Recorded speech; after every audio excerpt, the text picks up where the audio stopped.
آج ہمارے ملک میں جتنے جلسے ہوتے ہیں تقریباً وہ جلسہ میلہ کا روپ دھارن کر لیتا ہے، اور ابھی جو میں نے دیکھا، کاش اگر ہماری قوم کو سمجھ آ جائے تو بڑا اچھا ہوتا۔ اس لیے کہ دنیا ہماری موت کے سامان کو تیار کر کے اس پل کا انتظار کر رہی ہے کہ کب ہمیں زندگی کے خاموش وادیوں میں گم کر دیا جائے، لیکن ہم ہیں کہ خواب خرگوش کے مزے لے رہے ہیں۔ وہ قوم صفحے ہستی سے مٹا دی جاتی ہے جن کو جینے کا شعور نہیں معلوم ہوتا ہے۔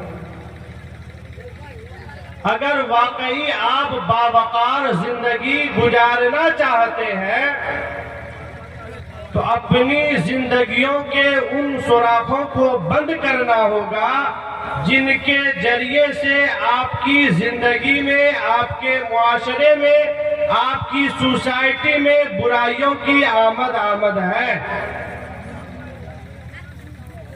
اس لیے کہ یہ جلسہ تفریح و تباہ کے لیے نہیں ہوتا۔ کروڑوں روپے ہم سنیوں کا ملکی سطح پر ایئرلی خرچ کیا جاتا ہے جلسے پہ، کروڑوں روپے، لیکن ان کا رزلٹ اگر آپ دیکھیں گے تو صرف 7 سے 5%، 7 سے 5%۔ اس لیے کہ میں اس معیار کا خطیب بھی نہیں ہوں کہ آنکھ موند کر سورداس بن کے آپ کی تعریف کر کے چلا جاؤں،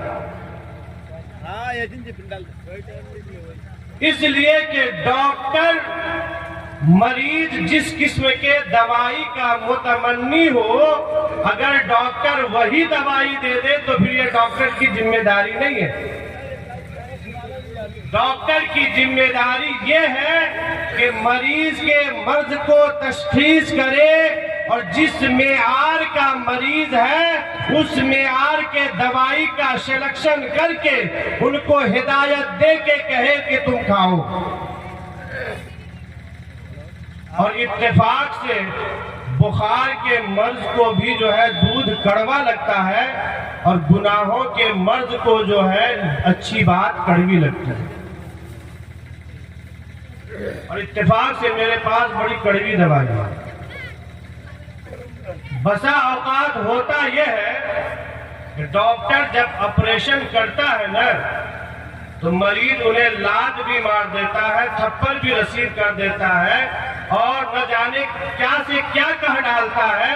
کیا ڈاکٹر اس کی اس بد اخلاقی کی بنیاد پر ان کے مرض کے علاج کرنے کے بجائے کیا انہیں موت کی نیند سلا دیتا ہے؟ نہیں، بلکہ ڈاکٹر کو معلوم ہے کہ یہ مرض کی تکلیف کی کیفیت کے بنیاد پر یہ ان چیزوں کا شکار ہے۔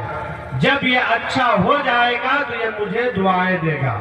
اسی طریقے سے جب ایک گنہگار کا گناہ ختم ہو جائے گا اور وہ نیکوکار کے راہ پر چلنے لگے گا تو جن کے ڈائریکشن کی بنیاد پر وہ نیکی کے راستے پر چلنا شروع کر دیا ہے، انہیں بھی پوری زندگی وہ دعائیں دیتا ہوا نظر آئے گا۔ اللہ تبارک و تعالی قرآن کریم میں ارشاد فرماتا ہے، ان اللہ لا یغیر ما بقوم حتی یغیروا ما بانفسہم۔ اللہ تبارک و تعالی اس قوم کی حالت کو اس وقت تک نہیں بدلتا ہے جب تک وہ اپنے آپ بدلنے کی کوشش نہیں کرتا۔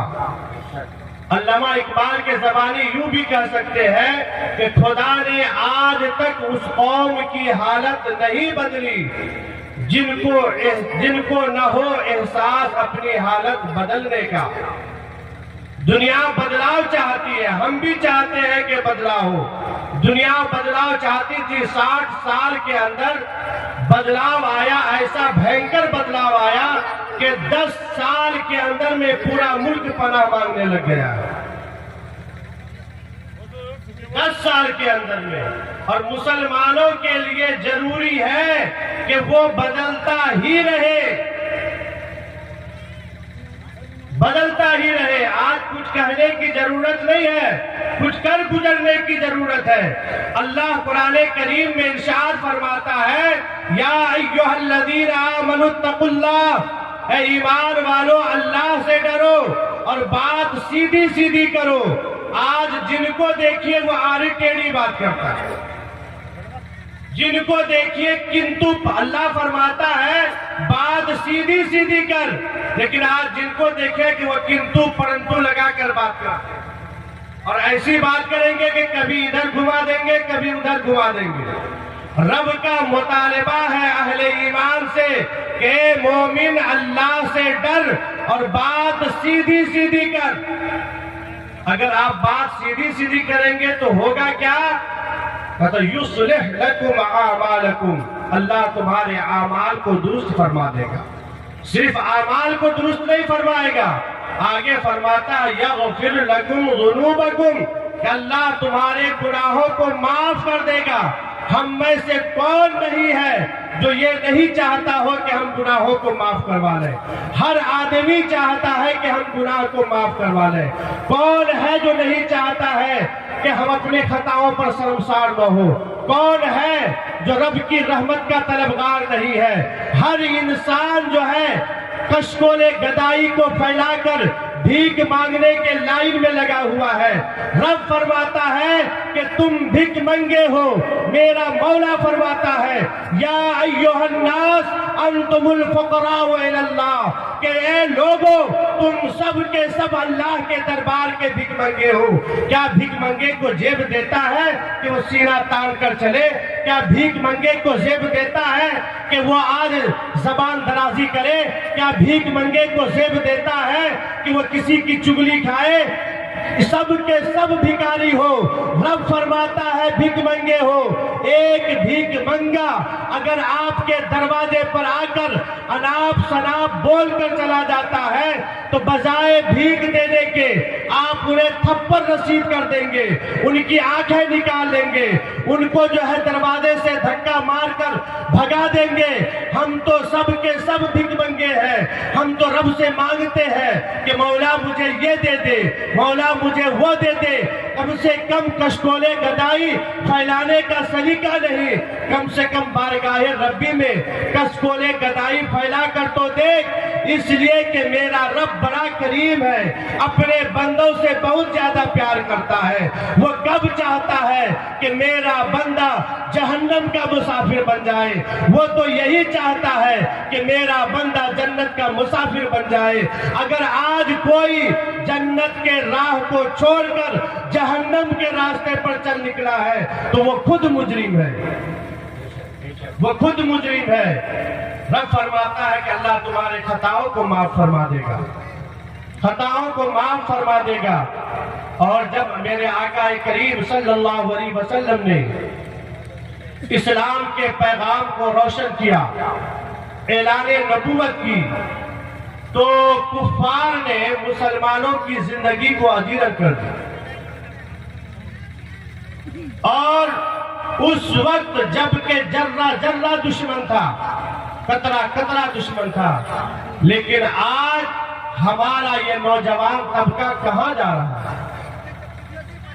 دنیا اپنے پیک پونڈ کی حفاظت کرتی ہے، اس لیے کہ کسی بھی قوم کی ریڑھ کی ہڈی ہوتی ہے نوجوان طبقہ۔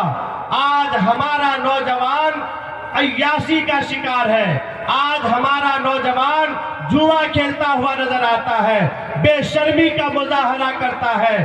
بلکہ میں نے جو آج آوارہ گردی دیکھی ہے، میں کہتا ہوں اپنے قیام گاہ سے لے کر اسٹیج آنے تک جو اپنی جوانوں کی آوارہ گردی دیکھی ہے، میرے بھائیوں کیا تمہیں نجیب کی گمشدگی کا احساس نہیں ہے؟ کیا تمہیں بہلول خان کا قتل کا احساس نہیں ہے؟ کیا تمہیں معراج کے قتل کا احساس نہیں ہے؟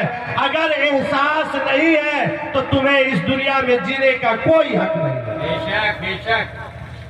اس لیے کہ جب قوم کا وقار مجروح ہو جاتا ہے اس کو دنیا میں جینے سے کوئی فائدہ نہیں۔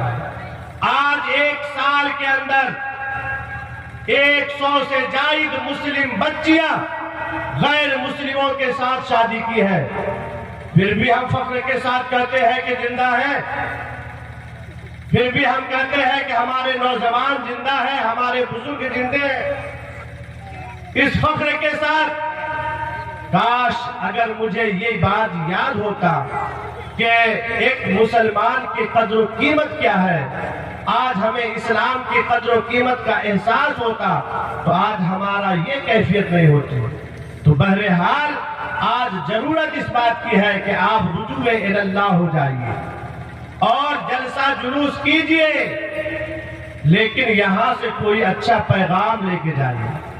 اب جب جلسہ کریں تو وہاں پہ اس بات کو خیال رکھیں کہ ہم یہاں سے کچھ پیغام لے کے جائیں، اس لیے کہ اسلام کے قدر و منزلت کا ہمیں احساس نہیں ہے، اس لیے کہ ہم تو آج بہت اچھے کپڑے پہنے ہوئے ہیں۔ ذرا ان صحابہ کرام کی زندگی کو دیکھیے۔ حضرت سعد ابن ابی وقاص جب سرکار کے دامن کرم سے وابستہ ہوئے، ان کی ماں کو خبر ہو گئی کہ میرا بیٹا مسلمان ہو گیا ہے، انہوں نے قسم کھا لی تھی کہ میں نہ کھانا کھاؤں گی، نہ پانی پیوں گی، نہ کنگھی کروں گی، یہاں تک کہ وہ مرگے بستر پر پڑ گئی۔ اب مرے کہ تب مرے۔ کسی نے جا کر حضرت سعد ابن ابی وقاص سے کہا کہ اے سعد، تمہاری ماں اس حال میں ہے کہ اب مرے گی کہ تب مرے، کم سے کم جا کر اپنی ماں کا حال تو پوچھ لے۔ حضرت سعد آئے اور کہتے ہیں ماں آنکھ کھولتی ہے، کہتا ہے بیٹا کیا تم نے محمد کا کلمہ پڑھنا چھوڑ دیا ہے؟ حضرت سعد نے کہا کہ ماں سن، اگر تو 100 مرتبہ زندہ ہو اور اسی طریقے سے تڑپ تڑپ کے مر جائے، تیرا مرنا گوارا ہے، لیکن محمد الرسول اللہ کا کلمہ چھوڑنا گوارا ہے۔ یہ ان لوگوں کی زندگی تھی، کیا آج ہم کر سکتے ہیں؟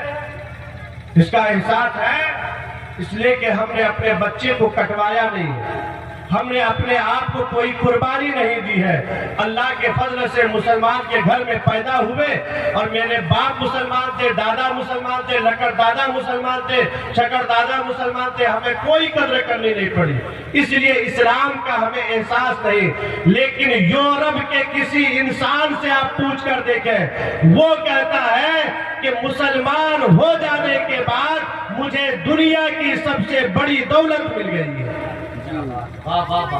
سب سے بڑی دولت مل گئی ہے۔ لیکن آج دنیا نے، اس لیے کہ یہ مسلمانوں کا جو مذہب اسلام ہے یہ پورے دنیا کے انسانوں کی ہدایت کے لیے ہے، اس لیے دنیا نے مسلمانوں کے اس مذہب کو اینٹی نیشنل کی حیثیت سے روشناس کرایا۔ لیکن یاد رکھو کہ اسلام اینٹی نیشنل نہیں ہے، بلکہ یہ تو اینٹی کرپشن ہے۔ جتنے کرپٹیڈ لوگ تھے انہوں نے اپنے جرم کو چھپانے کے لیے اسلام کو بدنام کرنا شروع کر دیا، اسلام کو بدنام کرنا شروع کر دیا، اس لیے کہ آج تک کسی کی لیڈرشپ نہیں چمکتی ہے جب تک کہ باضابطہ پیسے کا معاہدہ نہ ہو جائے۔ جیسا کہ آپ دیکھتے ہیں 500 روپیہ دو تب آپ کے ریلی میں آئیں گے، کبھی کرتا پہن لیں گے، کبھی ٹوپی پہن لیں گے۔ اور میں کہتا ہوں اگر کسی کو اپنا جو ہے ریلی کامیاب کرنا ہو، لیڈرشپ چمکانا ہو تو باضابطے پیسے کا استعمال ہوتا ہے۔ لیکن سرکار دو جہاں نے جب اللہ تبارک و تعالیٰ کا پرچم توحید کو بلند کیا تو اس وقت پیسہ نہیں، صرف جنت کا وعدہ کیا تھا۔ مسلمانوں نے جنت دیکھی بھی نہیں تھی، مار کھاتے تھے، زخموں سے چور ہوتے تھے، لیکن شام ہوتے ہوتے